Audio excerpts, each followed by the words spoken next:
Time for the 49ers Rush Podcast. First off, we got to talk about Javon Kinlaw because today, this is good news, his very first day at practice getting team reps.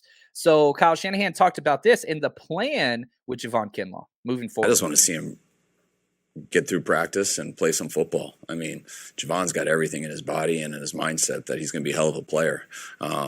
He was able to get a good surgery and go through the whole right steps for a long offseason. That's finally put him in a position that he's going to be healthy enough to practice. And he is right now. We're just trying to be smart with that because if Javon can practice consistently and we can build him up to that, everything will take care of itself. We just got to be smart with his history and what he went through with that knee injury in Dallas a couple of years ago. And we feel like we're in a very good spot right now.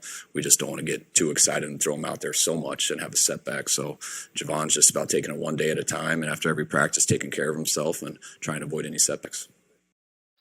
Yeah, setbacks are key. Not necessarily how good he is in practice, even though that matters. Just him getting to the point of believing and what he can do and accomplish. And in the health is such a big deal. Stacking good days, healthy days, and no, lingering issues with that knee. Now, will we hear about those? Probably not.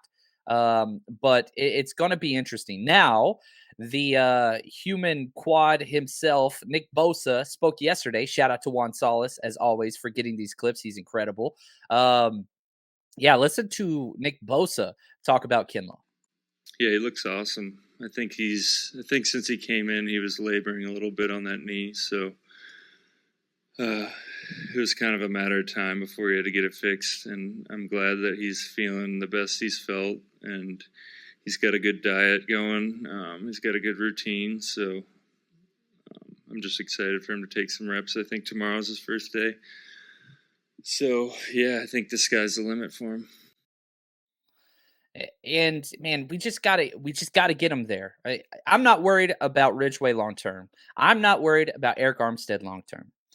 If Javon Kinlaw can just be decent, then that's all that they need. That's really all that they need. And it sucks. I'll go back to this and I'll say it again. Maurice Hurst being out for the year, that sucks. Again, number 31 on my roster countdown. I was high on that kid. Very, very high. But there are other people in the building that can step in. It sucks when you lose somebody, but you can't dwell on that. It's always next man up. That's just the way that it goes. Other defensive tackles that they have on the roster. Okay, so this is the depth chart without the three guys that are injured, right? So if we remove Hurst, Armstead, and Ridgeway, here's what we got. You got Kinlaw and Kevin Givens. Those are your starters, okay? After that, Omenihu and Hyder have both been getting snaps inside.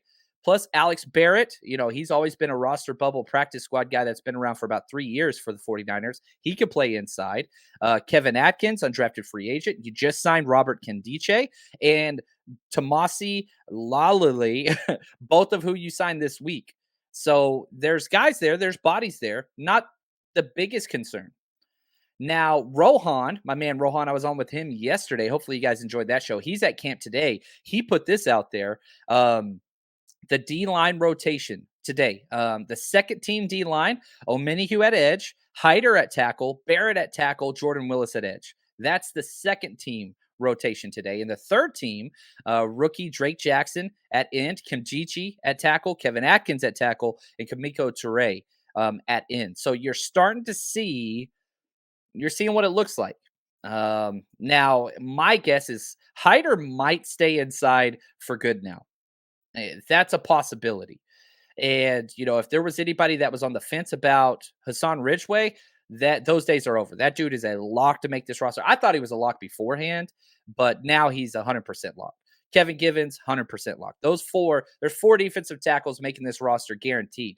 Now, does this give them a way to keep Hyder and Jordan Willis? Because if you move Hyder inside, it kind of solves, your 6 edge players. Because if he counts as that fifth DT, now you get to keep your 6 edges, and he's one of those versatile guys, which we know how much they love that. Boy, Frank Gore, I'm listening to 49ers Rush Niners all day. Let's bring 6 home.